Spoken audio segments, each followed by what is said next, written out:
ঘটনাটা একজন আমাদের অটো ড্রাইভার ভাই, এই যে ওনার গাড়িতে একজন ভদ্রমহিলা, যার ওনার নাম হচ্ছে রসনা বেগম। ওনার বাড়ি হাটপাড়া। উনি শ্বশুরবাড়ি থেকে, এই বড়বাজার শ্বশুরবাড়ি থেকে উনি বাবার বাড়িতে যাচ্ছিলেন। তো এই অটোতে একটা ব্রেক থেকে যায় কোনো একটা গাড়িতে। তখন এই ভাইটা বলে যে আমার গাড়িতে কার ব্রেক আছে, ইউনিয়নকে বলার পরেও তো ইউনিয়ন ওনাদেরকে ডাইরেকশন দিয়ে যে না, পুলিশ প্রশাসনের সঙ্গে যোগাযোগ করলে খুব ভালো হয়। তো যাই হোক, ভাইটা আমাদের হাতে তুলে দেয় যে স্যার এরকম একটা ব্যাপার হয়ে গেছে, একটা ব্যাগ পাওয়া গেছে, তো ব্যাগের মধ্যে কী আছে না আছে আমরা তো বুঝতে পারছি না। তো ওইখানে উনি কী করলেন যে আমাদেরকে হাতে দিয়ে দেয়, হাতে জানতে পারি আবার ওইখানকার লোককে নিয়ে যে ব্যাগে কী আছে না আছে আমাকে বললেন। আমি তো দিয়ে না, একটা ভিডিও করে ওনাকে দেখাবো, এবং যার জিনিস আছে সে আমাদের ফোনের মাধ্যমে ওনার নাম্বার পেয়ে যাওয়াতে ওনাদের ফোন করে দিই। যার সোনা গয়না ব্যাগে যার যে সমস্ত জিনিস ছিলেন ওনার মুখ থেকে আমাদের শোনা, আমাদের কোনো ঘড়ির ব্যাপার আসে না। ওনার বললাম কত টাকার জিনিসপত্র আছে, ওনার বললেন যে সোনা টোনা সব কিছু নিয়ে মোটামুটি 4 ভরির মতো সোনা গয়না আছে, আর টাকা পয়সা 3-4 হাজার টাকা।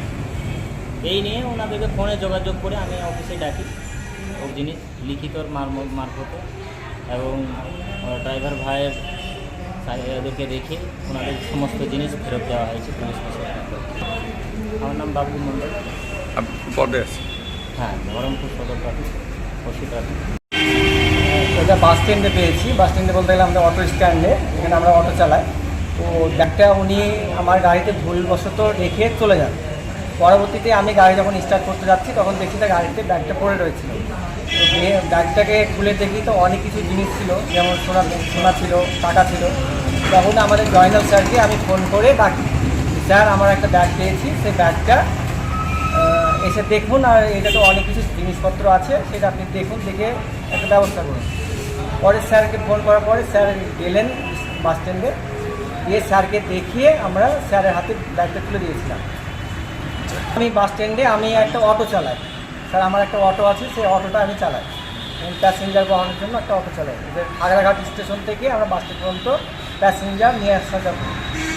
আমার গাড়িতে ওরা এসে রেখে চলে গেছে, কিন্তু আমার গাড়িটা সাইডে ছিল, অন্য কেউ তুলে নিতে পারতো। কিন্তু আমি সাইড থেকে যখন গাড়িটা লাইনে লাগাতে যাবো এমন সময় দেখি তো একটা ব্যাগ পড়ে আছে। না স্যার, এইরকম কোনো মনে কিছু নেই, আমরা কোনো কারোর জিনিস হাত দিই না। আমরা যে কোনো জিনিস ছোটো থেকে ছোটো জিনিস পর্যন্ত পেলেও আমাদের ইউনিয়নে জমা হয়, ইউনিয়নের মাধ্যমে ওগুলো দিয়ে দেওয়া হয়। কিন্তু এই কেসটা ছিল অনেকটা বড় কেস, তার জন্য ইউনিয়নকে বললাম, তখন ইউনিয়ন বললো যে আপনারা প্রশাসনের সঙ্গে যোগাযোগ করে প্রশাসনের সঙ্গে দিয়ে দেন। আমি 7 বছর ধরে অটো চালাচ্ছি।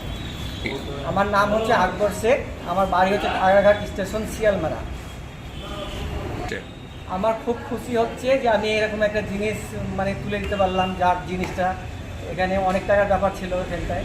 তো এইরকম যদি আমাদের অটোওয়ালার যে কোনো জিনিস যদি কেউ পুড়ে পায়, তাহলে আমি মনে করি যে প্রশাসনের সঙ্গে যোগাযোগ করে প্রশাসনকে তুলে দেওয়া দরকার, কারণ প্রশাসনই একমাত্র সঠিক জায়গাতে পৌঁছাতে পারবে।